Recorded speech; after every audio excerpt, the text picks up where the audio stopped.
नमस्कार दोस्तों, आज के वीडियो में हम बात करने जा रहे हैं राजस्थान सरकार की तरफ से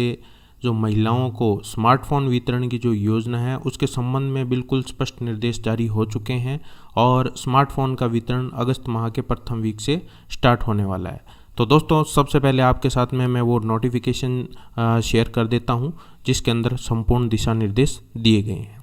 तो दोस्तों, निर्देश सभी संभागीय आयुक्त, जिला कलेक्टर, विशेषाधिकारी समस्त जिले राजस्थान को DOIT department of information technology की तरफ से 26/7/2023 को जारी कर दिया गया है। इसके अंदर स्पष्ट रूप से दिशा निर्देश दिए गए हैं। इस योजना का नाम इंदिरा गांधी स्मार्टफोन योजना रखा गया है। तो इसके संबंध में जो शिविर का आयोजन होगा जिसके अंदर ये मोबाइल फ़ोन का वितरण किया जाएगा उसको लेकर स्पष्ट दिशा निर्देश यहाँ पर जारी कर दिए गए हैं। तो दोस्तों, यहाँ पर आप देखेंगे कि इस योजना का जो प्रथम चरण है इसके अंदर 40 लाख महिलाओं को स्मार्टफोन एवं डाटा सिम का वितरण करने हेतु 10 अगस्त 2023 से शिविरों का आयोजन किया जाएगा। तो दिशा निर्देश है, इसके अंदर जो मुख्य पॉइंट है उसके ऊपर हम बात कर लेते हैं। इस योजना की घोषणा जो बजट 2022-23 था उसके अंदर इसकी घोषणा की गई थी कि जो भी चिरंजीवी परिवार है उसकी जो महिला मुखिया है उनको स्मार्टफोन में इंटरनेट कनेक्टिविटी उपलब्ध कराने हेतु घोषणा की गई थी। और अभी वर्तमान में इसका प्रथम चरण स्टार्ट किया गया जिसमें 40 लाख चिरंजीवी परिवारों की महिला मुखिया को एक मुश्त DBT के माध्यम से इस योजना का लाभ दिया जाएगा। AI telecom regulatory authority of India के द्वारा राजस्थान राज्य में अधिकृत जो TSP है, जैसे कि टेलीफोन सर्विसेज जो प्रोवाइडर है जियो, एयरटेल, वोडाफोन और BSNL के माध्यम से लाभार्थी को स्मार्टफोन में सिम और डाटा कनेक्टिविटी के लिए जिला और ब्लॉक स्तर के शिविरों में उपलब्ध करवाई जाएगी। तो इसके अंदर ब्लॉक स्तर पर प्रत्येक ब्लॉक स्तर पर एक कैंप का आयोजन किया जाएगा और जिला स्तर पर एक या एक से अधिक कैंप का आयोजन किया जा सकता है। सबसे पहले ये जो 40 लाख जो महिलाएं हैं जिनको वितरण किया जाएगा, इसके अंदर प्रथम चरण में जो लाभार्थी रहेंगे वो रहेंगे आपके सरकारी विद्यालयों में 9 से 12वीं की कक्षा में अध्ययनरत छात्राएं, सरकारी उच्च शिक्षण संस्थानों जैसे कि कोई महाविद्यालय, ITI या पॉलिटेक्निक कॉलेज में अध्ययनरत छात्राएं, विधवा और एकल नारी पेंशन प्राप्त कर रही महिलाएं और नरेगा के अंदर जिन्होंने 100 दिवस का कार्य किया है वर्ष 2022-23 में करने वाले परिवार की महिला मुखिया को, इंदिरा गांधी शहरी रोजगार जो गारंटी योजना है इसके अंदर 50 दिवस का कार्य अगर 2022-23 में पूर्ण किया है उस परिवार की महिला मुखिया को, और इसके संबंधित जो भी पूरी सूची बनेगी जिन जिनको मोबाइल फ़ोन्स का वितरण किया जाना है उन लाभार्थियों की सूची DOITC department of information technology and communication को उस स्तर से उपलब्ध करवाई जाएगी। विभाग द्वारा उपलब्ध करवाई गई सूची में किसी भी पात्र लाभार्थी का नाम नहीं होने की स्थिति में वो जो राजस्थान संपर्क 181 या CM हेल्पलाइन नंबर है उसके ऊपर अपना रजिस्ट्रेशन करवा सकता है। उसके बाद में जो मेन पॉइंट्स हैं आमजन के लिए, शिविर में आने से पूर्व लाभार्थी को निम्न दस्तावेज की मूल कॉपी लाने हेतु निर्देशित करें। तो यहाँ पर जब भी लाभार्थी कैंप के अंदर फ़ोन लेने के लिए आएंगे तो वो अपने साथ में निम्न दस्तावेज लेके आएँ, जैसे कि विद्यालय, महाविद्यालय, पॉलिटेक्निक, ITI की जो छात्राएं हैं उनको जो डॉक्यूमेंट्स लाने हैं उसके अंदर जो मेन पॉइंट है, जिन लाभार्थियों की उम्र 18 वर्ष से कम है, अर्थात ऐसा कोई लाभार्थी है जिसकी उम्र अगर 18 वर्ष से कम हो रही है तो उनको उनके साथ में परिवार के जो चिरंजीवी परिवार की मुखिया है, अर्थात जो चिरंजीवी का रजिस्ट्रेशन हो रखा है या जन आधार का जो रजिस्ट्रेशन है उसके अंदर जो मुखिया है का आधार कार्ड और स्वयं जो मुखिया है उसका वहाँ पर उपस्थित होना आवश्यक है। ये शर्त उन लाभार्थियों के लिए है जिनकी उम्र 18 वर्ष से कम है। और उसके साथ 9वीं से 12वीं में अध्ययनरत छात्राओं के विद्यालय का या महाविद्यालय का, ITI, पॉलिटेक्निक कॉलेज में अध्ययनरत छात्राओं के ID कार्ड और या फिर एनरोलमेंट जो नंबर है वो साथ में लेके आना आवश्यक है। पैन कार्ड अगर बना हुआ हो तो वो लेके आएँ। लाभार्थी का आधार कार्ड eKYC के लिए लेके आएँ। तो जो आधार कार्ड है या ये जो दूसरी जो ID है जो कि कॉलेज की ID यहाँ पर मांगी जा रही है, ये जब भी आपको सिम अलॉटमेंट होगा तो उस समय eKYC के लिए ये काम में आने वाली है। दूसरी कैटेगरी है एकल विधवा नारी के लिए आवश्यक दस्तावेज। एकल विधवा पेंशन प्राप्त कर रही महिलाओं के पेंशन का PPO नंबर, जिससे ये सुनिश्चित किया जा सके कि एकल विधवा है एवं पेंशन प्राप्त कर रही है। और अगर उनका पैन कार्ड बना हुआ हो तो वो भी साथ में लेके आएँ और लाभार्थी का आधार कार्ड भी उनको साथ में लेके आना है। और नरेगा के अंदर जिनके भी 100 कार्य दिवस हुए हैं उनके लिए जन आधार कार्ड, लाभार्थी का जो मुखिया है उसका आधार कार्ड और पैन कार्ड अगर बना हो तो ये आपको कैंप में लेके जाना है। और शहरी जो गारंटी रोजगार जिसमें 50 दिवस का अगर कार्य पूर्ण किया गया है तो उसमें वो अपना जन आधार कार्ड, जो मुखिया है या जो लाभार्थी मुखिया ही रहेगा, तो लाभार्थी का आधार कार्ड और पैन कार्ड हो तो ये भी वो लेके हैं। साथ ही दोस्तों इस योजना के संबंध में जो शिविर स्टार्ट होने वाले हैं उसके संबंध में एक वेबसाइट तैयार की जा रही है, जिसके अंदर जहां पर भी कैंप लगेगा उसकी संपूर्ण जानकारी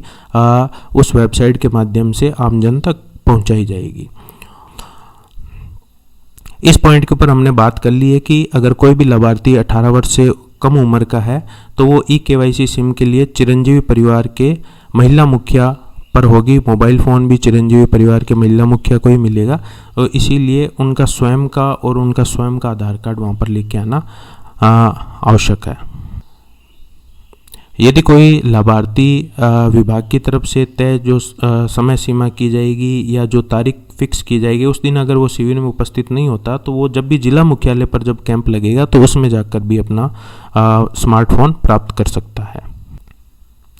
साथ ही शिविर के अंदर जो मोबाइल फ़ोन डिस्ट्रीब्यूशन की जो प्रोसेस है उसके ऊपर हम एक बार बात कर लेते हैं। इसके अंदर जो प्रोसेस रहेगा इसके अंदर 1 से लेकर 6 तक के जोन बनाए जाएंगे, अर्थात जब भी कोई लाभार्थी आएगा तो उसको जोन नंबर 1 से लेकर जोन नंबर 6 तक एक प्रोसेस से गुजरना होगा, उसके बाद ही उसको वहाँ पर स्मार्टफोन का वितरण किया जाएगा। जैसे कि यहाँ पर जोन नंबर 1 में लिखा हुआ है, हेल्प डेस्क टीम द्वारा लाभार्थी का जो जन आधार कार्ड है या जन आधार में रजिस्टर्ड मोबाइल नंबर की पहचान, आधार कार्ड, फोटो, अन्य ई-केवाईसी के लिए मान्य दस्तावेजों की वहाँ पर पहले पहचान की जाएगी। लाभार्थी के फ़ोन में Jan Aadhaar e-wallet app download कर अन्य जानकारी देना। तो सबसे पहले जो भी लाभार्थी आएगा उनके पास भी एक स्मार्टफोन होना चाहिए। उस स्मार्टफोन के अंदर पहले ई-वॉलेट ऐप को वहाँ पर डाउनलोड करवाया जाएगा, क्योंकि जो भी स्मार्टफोन से संबंधित जो डीबीटी है वो इस ई-वॉलेट ऐप के अंदर ही ट्रांसफ़र की जाएगी, और फिर ई-वॉलेट ऐप के माध्यम से आप जिस भी कंपनी का या जिस वेंडर से आप फ़ोन ले रहे हैं उसको इस ई-वॉलेट ऐप के माध्यम से ही पेमेंट किया जाएगा। उसके बाद जो रजिस्ट्रेशन जोन 2 है इसके अंदर जो IGSY इंदिरा गांधी स्मार्टफोन जो योजना का जो एप्लीकेशन है उस एप्लीकेशन द्वारा DOIT अधिकारी जोन 2 में हेल्प डेस्क पर उपस्थित रहकर उसकी पात्रता की जांच करेंगे। आधार ई-वॉलेट KYC का एक फॉर्म होगा, एक TSP फॉर्म होगा और एक फॉर्म 60 होगा, ये उस लाभार्थी को उपलब्ध करवाएंगे।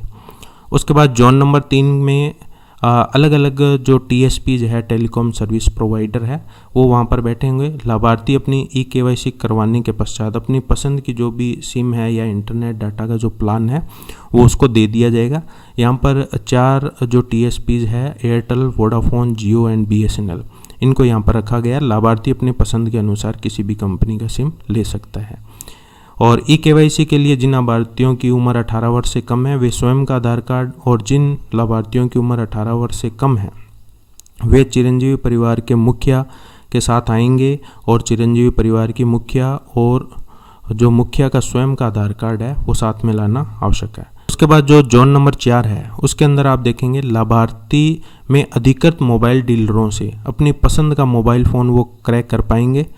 और लाभार्थी किसी भी डीलर से कोई भी फ़ोन खरीदने के लिए पूर्ण रूप से स्वतंत्र है। और डीबीटी का जो जोन नंबर 5 है जो कि डीबीटी से संबंधित रहेगा, DOIT अधिकारियों द्वारा की जाने वाली प्रक्रिया। तो जैसा कि मैंने बताया कि लाभार्थी के पास पहले से एक फ़ोन होना चाहिए और उसके अंदर ई-वॉलेट जो एप्लीकेशन है